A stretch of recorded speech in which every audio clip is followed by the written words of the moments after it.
You may or may not know that I've just published a book called You're Going to Die, So Do It Anyway. It's available on Amazon and Goodreads, and I've had 2 incredible reviews in the last 2 days, which have actually had me sobbing, and I'm going to read them to you.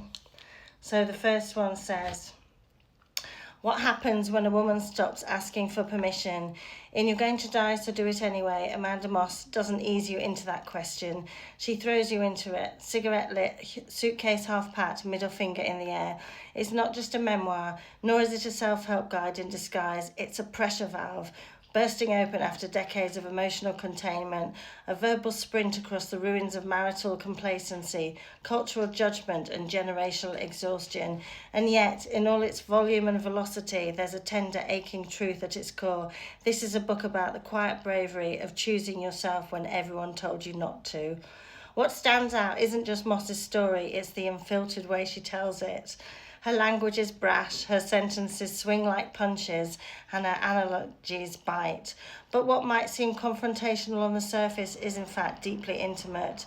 There's no branding here, no filtered feed, no inspirational fluff dressed up in corporate feminism. Just a woman, raw and relentlessly honest, who has survived the numbing rituals of motherhood, marriage and misogyny, and who is determined not to spend her remaining years apologising for breathing too loudly. The story is often jagged.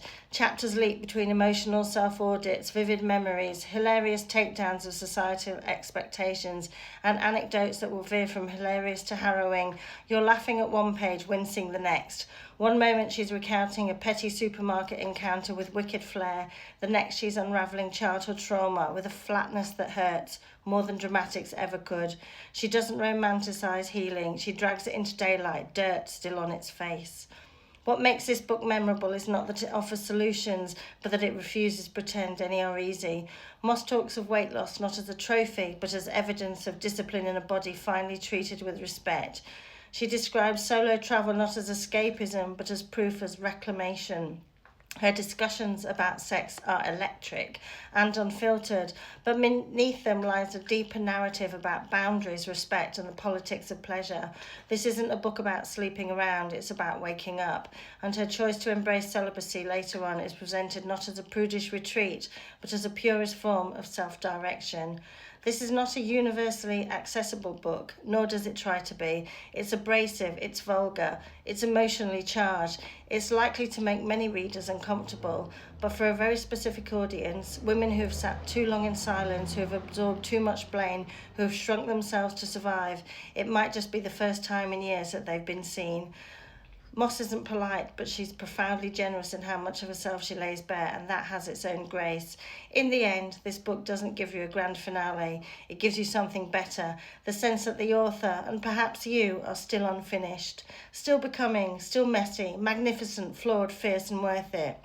It reminds you that it's okay not to arrive anywhere tidy, that maybe the real point of starting over isn't finding a better ending, it's deciding that you get to write it. Oh my God, that just makes me so emotional. It's just like, wow. I don't know who wrote that, but thank you. Okay, so here's another review. Wow, just wow. Amanda Moss's You're Going to Die, So Do It Anyway is an absolute game changer. This isn't just a book, it's a wake-up call wrapped in raw truth, fierce resilience, and inspiring triumph. Amanda bravely shares her story of a difficult childhood, showing how she turned pain into power and built a magnificent life, becoming a truly positive role model to her 6 children.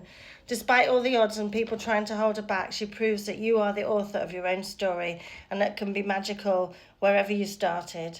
This book lit a fire in me. I feel so motivated to try things now. I'm already writing my bucket list and booking my first ever solo trip.